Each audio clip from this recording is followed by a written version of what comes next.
Pong araw na lang, halalan na. Kaya naman ang ilang showbiz personalities na sumabak na rin sa mundo ng politika, sinimulan na ang panunuyo ng mga botante. Ang kanilang mga activities sa ating sundan sa Balitang A to Z Showbiz ni Lane Garcia.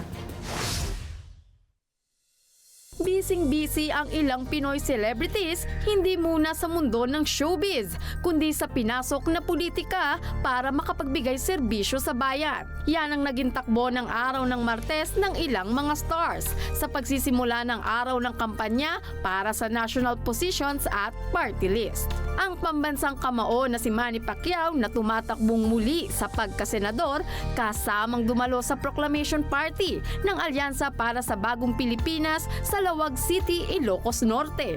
Kabilang rin sa formal na ipinakilala sa partido ng Alyansa sina Bong Revilla, Tito Soto at Erwin Tulfo. Naglibot naman ang celebrity volunteer ng Ang Probinsyano Party List na si Jason Abalos sa Batasan Hills, Quezon City. Naging masaya at makulay ang naging motorcade na animoy fiesta ang datingan, kasama si Representative Alfred Apid de Los Santos.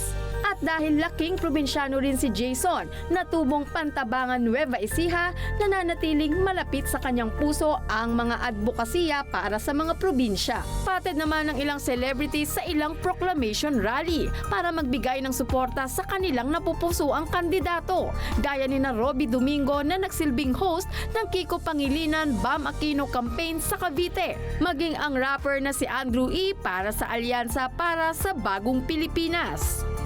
Para sa Balitang A to Z Showbiz, Lane Garcia.